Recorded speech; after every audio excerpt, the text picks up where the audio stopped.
너는 그들로 하여금 통치자들과 권세 잡은 자들에게 복종하며 순종하며 모든 선한 일 행하기를 준비하게 하며 아무도 비방하지 말며 다투지 말며 관용하며 범사의 온유함을 모든 사람에게 나타낼 것을 기억하게 하라. 우리도 전에는 어리석은 자요 순종하지 아니한 자요 속은 자요 여러 가지 정욕과 행락의 종노릇한 자요 악독과 투기를 일삼은 자요 가증스러운 자요 피차 미워한 자였으나 우리 구주 하나님의 자비와 사람 사랑하심이 나타날 때에 우리를 구원하시되 우리가 행한 바 의로운 행위로 말미암지 아니하고 오직 그의 긍휼하심을 따라 중생의 씻음과 성령의 새롭게 하심으로 하셨나니. 아멘. 켄터키 주립정신병원에 캐롤이라는 여인이 입원을 합니다. 병명이 뭐냐면 광기 우울증이에요. 광기 우울증. 얼마나 우울증이 심하냐면 그 우울증이 발작을 일으키면 소리를 지르고 물건을 던지고 칼을 들고 휘두르고 그 광기가 엄청나서 사람들이 컨트롤을 못하는 거예요. 광기 우울증입니다. 그래서 직장에서도 쫓겨나고 남편에게 이혼을 당하고 정신병 환자가 되어서 병원에 입원을 했습니다. 절망적인 상황이에요. 누구도 그녀를 들여다보지 않고 누구도 그녀와 가까이 하지 않고 누구도 그녀와 얘기하려고 하지도 않습니다. 그런데 그 캐롤이라는 여인에게 믿음이 독실한 친구가 하나가 있었어요.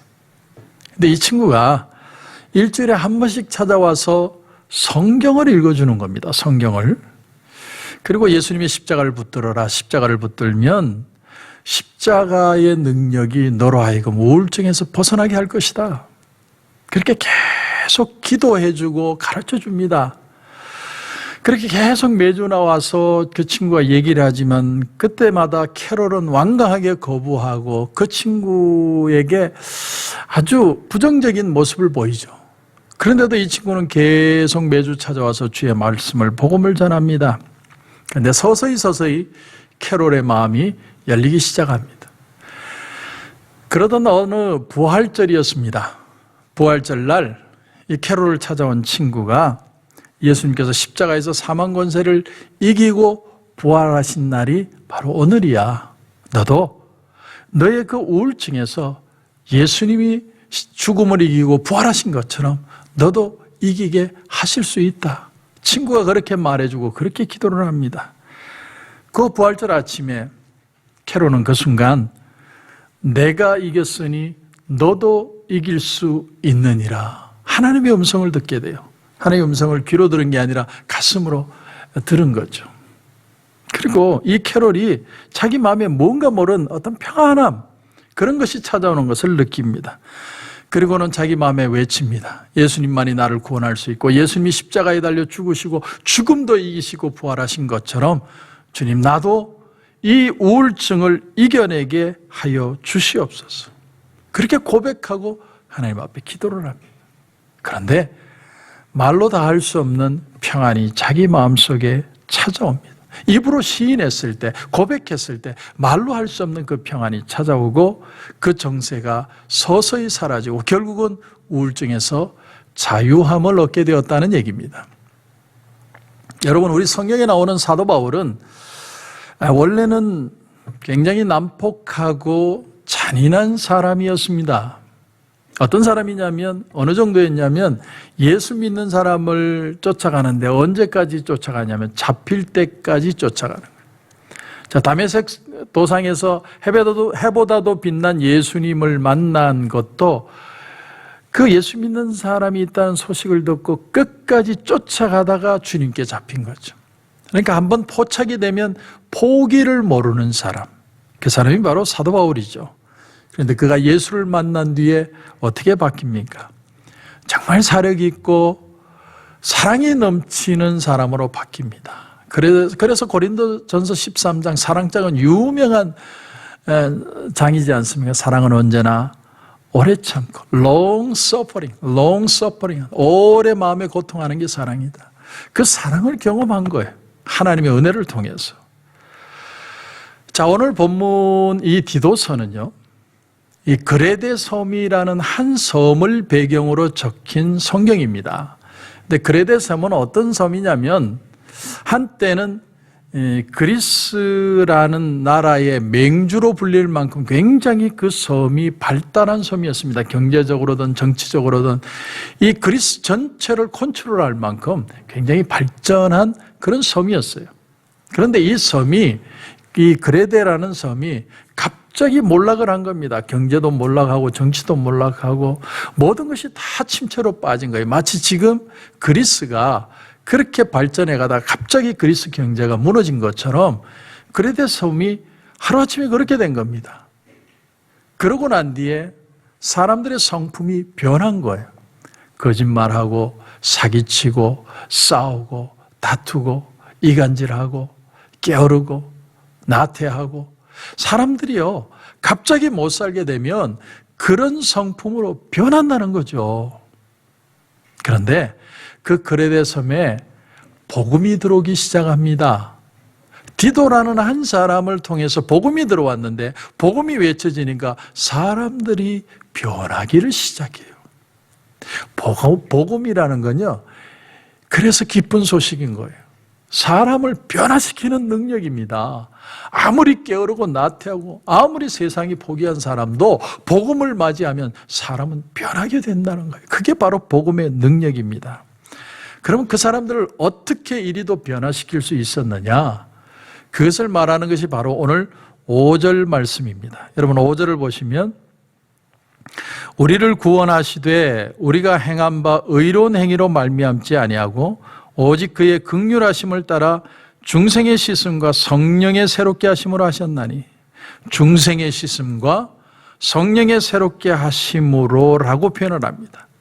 예수님은요 우리의 속 사람을 완전히 새롭게 하시는 거예요.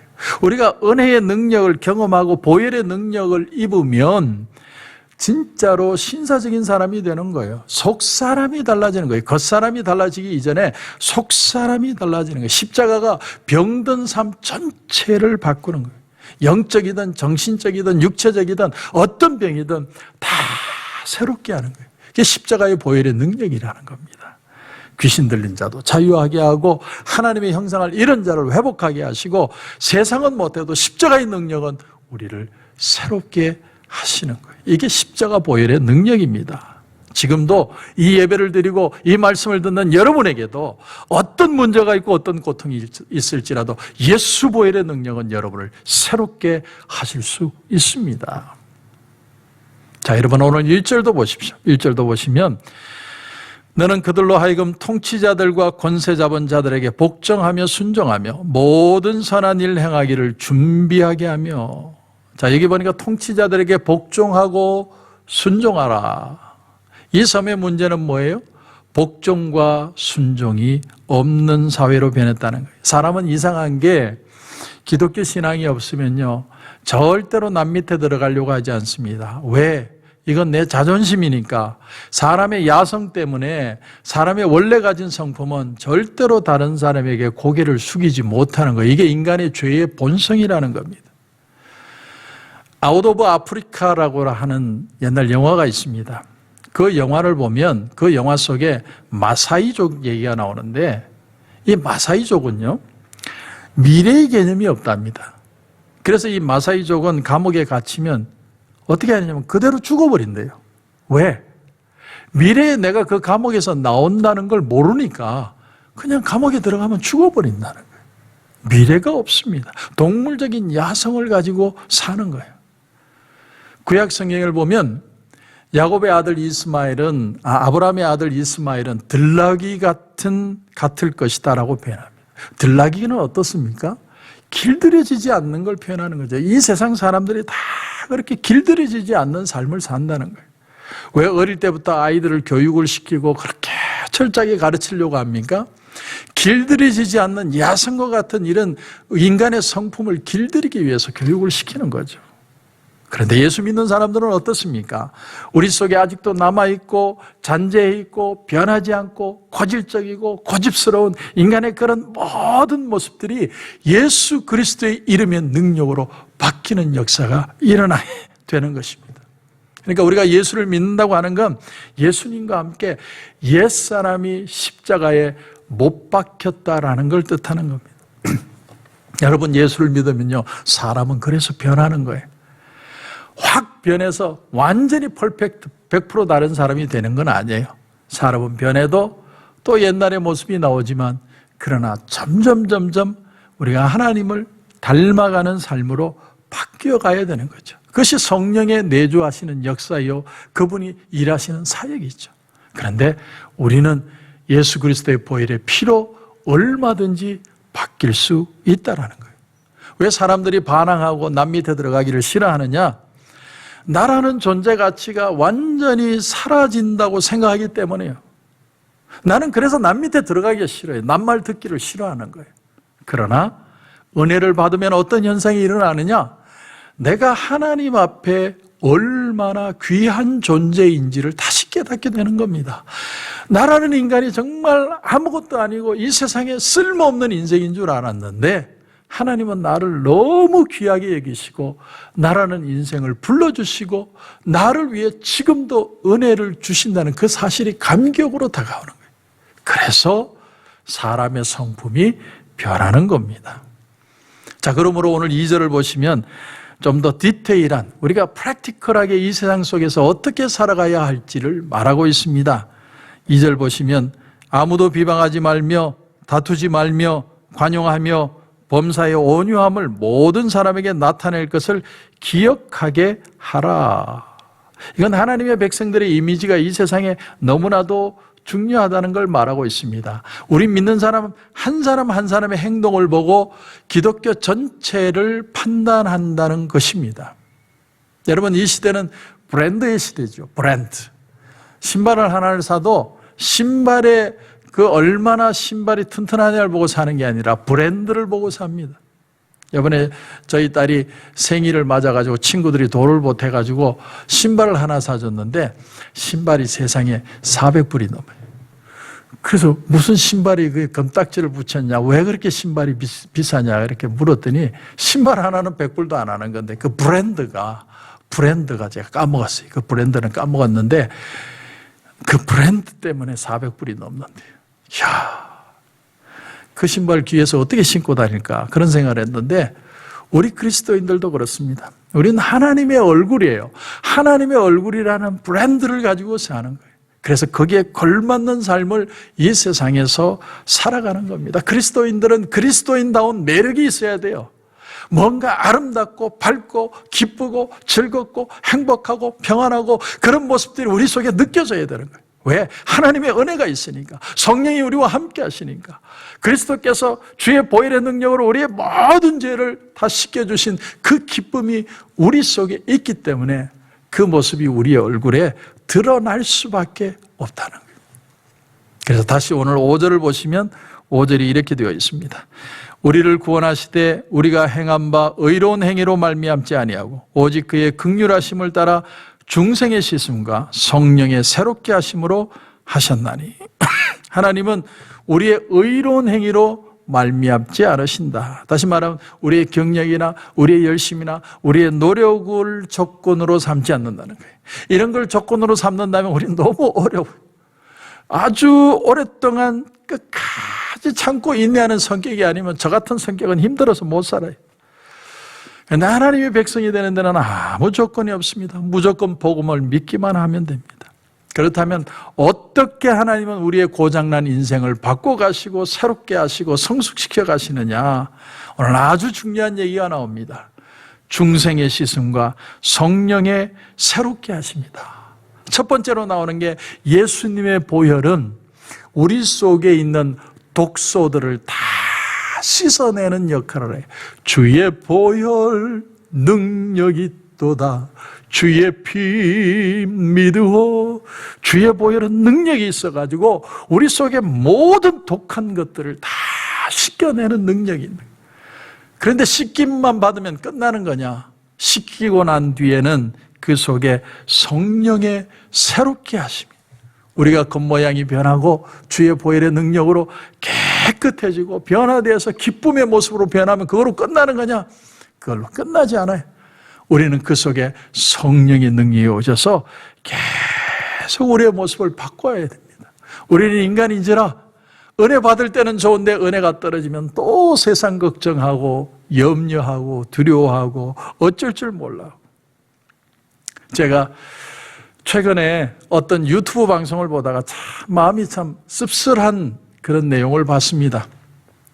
대도 조세형이라는 분이 목사님이 됐죠. 감옥에서 나와서 자기가 회심을 하고 목사님이 되셨어요. 그래서 이제 간증을 하고 다니다가 어떤 여인을 만나고 그 여인과 결혼을 합니다. 그런데 이 여인이 여사장님이에요. 어떤 큰 비즈니스를 하는 사장님인데 그 여자분을 만나서 결혼을 했어요.